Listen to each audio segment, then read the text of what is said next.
sekarang udah ada sabu cair. Kan ganja dulu ada ganja, sekarang ada sinte yang kayak tembakau tapi dahsyatnya yang lebihin ganja karena sintetis, bisa kita buat berapa mili. Pada saat saya kasih materi ke masyarakat, ada yang tanya, terus gimana cara deteksinya? Sementara kita nggak kenal gitu loh, nggak tahu nih sabu, ini putau, ini ganja, kita nggak tahu. Terus gimana mau taunya? Saya sederhana, sekali lagi, kontrol dan kendali hidup kita itu ada di saraf, di otak.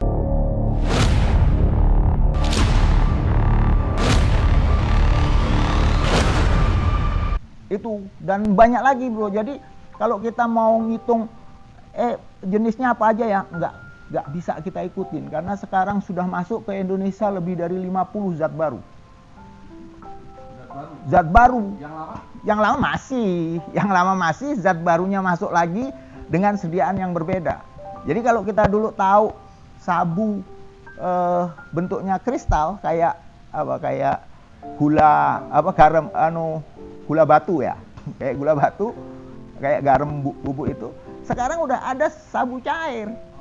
Kan ganja dulu ada ganja, sekarang ada sinte yang kayak tembakau tapi dahsyatnya yang lebihin ganja karena sintetis, bisa kita buat berapa mili kandungan ganjanya, kandungan kanabioidnya di dalam kan.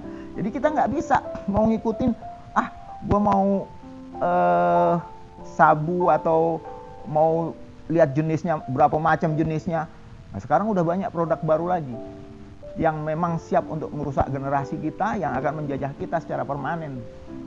Itu yang lebih bahaya saya pikir.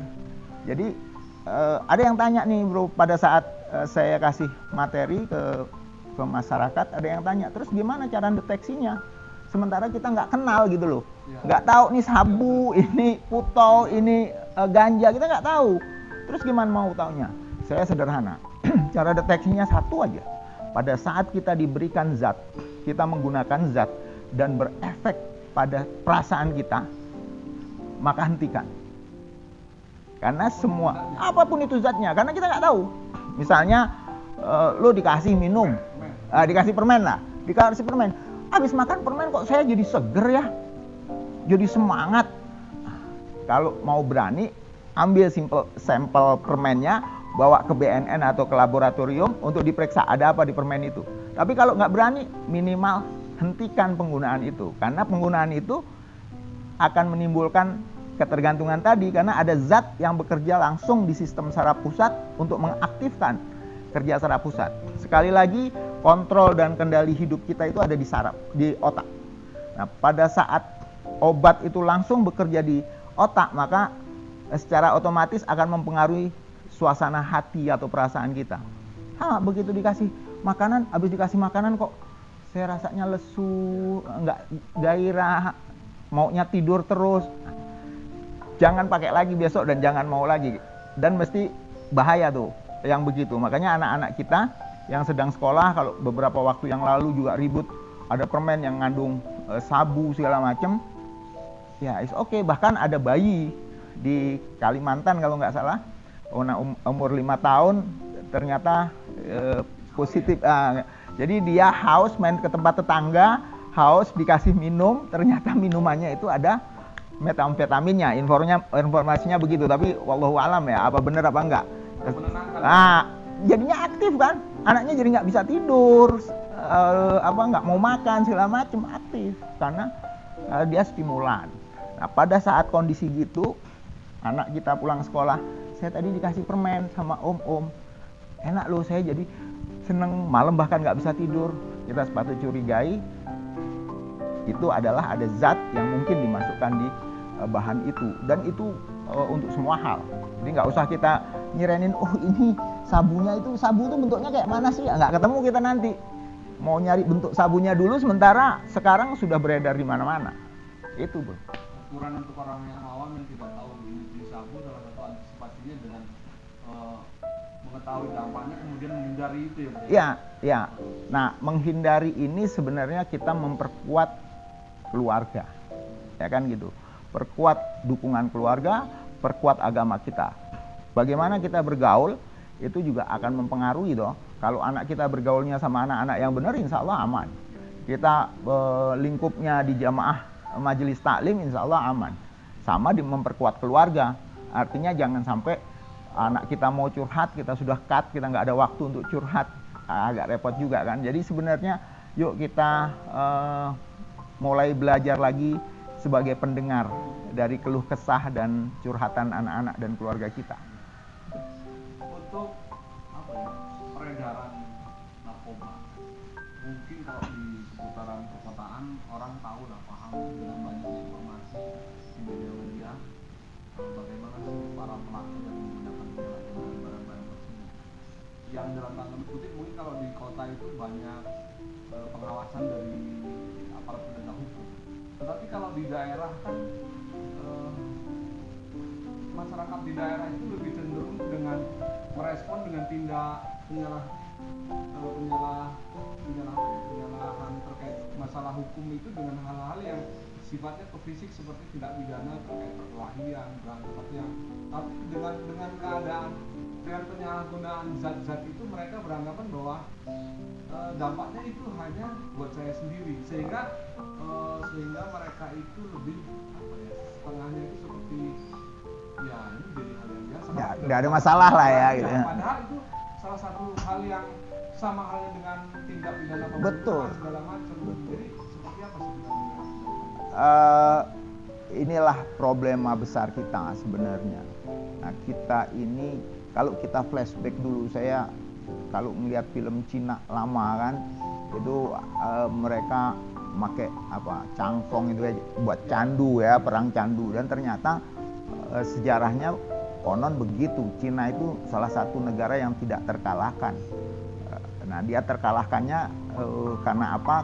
Karena dihantam dulu dengan narkoba, dengan candu itu. Pada saat mereka udah jatuh, baru Inggris menjajahnya dengan lebih mudah. Kenapa? Karena generasi mudanya sudah hancur semua dengan penggunaan narkoba. Nah, kita saat ini kita nggak tahu dari mana sumbernya narkoba itu, tapi sudah masuk ke sampai masyarakat pedesaan. Dan hebatnya lagi, mereka mengklaim kalau pakai amfetamin is okay, tidak ada masalah. Emang ganggu lo? Kan enggak. Saya pakai itu justru saya lebih bersemangat, saya lebih bergairah, saya bisa lebih aktif, saya lebih produktif. Ada satu kasus, dia bekerja sebagai salah satu pegawai di sebuah bank yang dia mesti input data pada sore hari untuk dilaporkan ke BI, itu 0, berapa digit itu bisa terlihat dengan jelas pada saat dia pakai sabu. Tapi pada saat nggak pakai, dia nggak bisa kerja. Nah, ini sebenarnya yang menjadi indikator kita justru. Lu dulu bisa kerja tanpa sabu. Sekarang kenapa harus pakai sabu baru kerja? Berarti sudah ada kemunduran di otak kita. Di otak dia sudah ada masalah gitu loh. Sehingga dia mesti konsumsi sabu. Nah, di masyarakat juga gitu. Kita pernah ketemu satu kasus nelayan yang dia pakai sabu. Kata dia, kalau saya nggak pakai sabu, kapal tongkang di tengah laut nggak kelihatan. Tapi pada saat saya pakai sabu, saya bisa melihat jelas dan saya bisa lebih produktif, nggak tidur semalaman. Kan salah.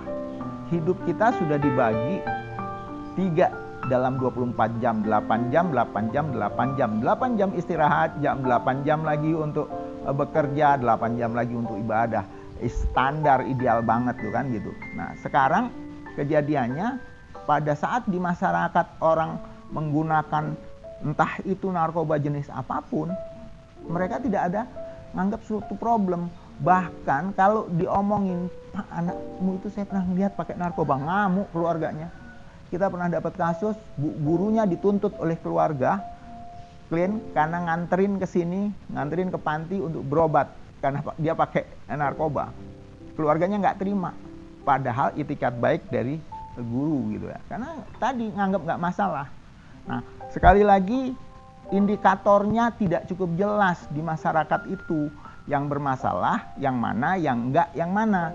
Padahal kalau kita mau lihat dari sisi normatif atau tidak, udah kelihatan kan, kehidupan pecandu itu sangat tidak normatif. Siang jadi malam, malam jadi siang, aktivitasnya jadi tidak terkontrol. Uang yang seharusnya untuk uang jajan anak ini bisa dipakai untuk beli minuman atau beli apapun zat-zat adiktif yang ada di lingkungan itu. Jadi sebenarnya kehidupannya sudah tidak normatif. mereka sebenarnya merasakan satu kehidupan yang tidak normatif itu, yang tidak lazim. Tapi karena dia merasakan nyaman, akhirnya mereka mengklaim ya enggak apa-apa. Karena saya nggak buat resek, saya nggak buat masalah buat lo kan gitu. Nah, pada suatu waktu dia pasti akan terjadi gangguan. Karena di diagnosa gangguan jiwa itu ada gangguan mental akibat penyalahgunaan zat. Jadi udah jelas pada saat dia make, nanti terus ngecun tuh. Apalagi yang ini. Karena kerusakan otaknya secara perlahan akan terjadi. Bahkan yang obat yang narkoba yang dipakai itu akan langsung mempengaruhi sel otak. Yang itu tuh akan terdampak sebenarnya. Tapi sekali lagi karena dia nggak ngerasakan. Orang yang lihat udah mulai ada aneh. Nah, aneh itu kalau jadi rajin dibiarin kan sama masyarakat kita. Padahal kalau orang sampai 2 hari nggak tidur, dia kerja kan tidak normatif. Tapi hebat dia rajin. Salah, dia karena pakai sabu. 3 hari nggak tidur nggak masalah. Ada seorang ibu rumah tangga ngeliat anaknya rajin banget. Pagi anak nih kalau pagi pak dia nyuci mobil, dia bersihin kandang-kandang burung, bahkan dia bisa mengerjakan pekerjaan akuntan saya selesai dalam 1 malam. Dia nggak tahu kalau anaknya pada saat mau ngerjain itu pakai narkoba. Sampai pagi nggak bisa tidur, bingung apa yang mau dikerjain, dia beres-beres. Oke, anak saya baik banget, rajin banget, padahal dia pakai narkoba. Nah ini yang pokoknya sekali lagi yang tidak normatif mesti dicurigai dah. Anak tadinya rajin, ini jadi malas, kita mesti curigai. Anak yang tadinya malas kok jadi aktif sampai pagi, dia nyuci mobil, nyapu.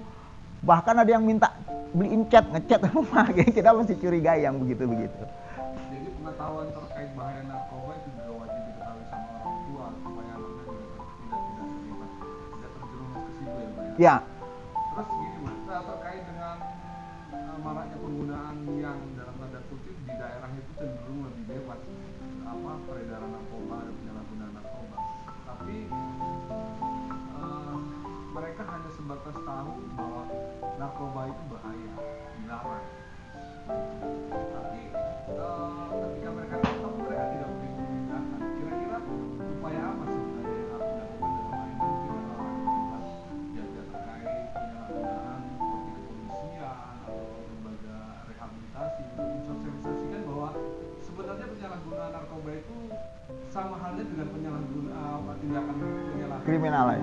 Dan sebagainya. Nah, kalau lihat bahayanya lebih bahaya dari kriminal yang lain sebenarnya. Makanya di undang-undang nih Pak Jokowi aja, Pak Presiden udah ngomong Indonesia darurat narkoba. Berarti mesti ditangani dengan sungguh-sungguh oleh semua kalangan. Nggak hanya BNN, nggak hanya kepolisian, nggak hanya masyarakat. Nah yang sedih kita, narkoba ini bukan jadi program yang seksi.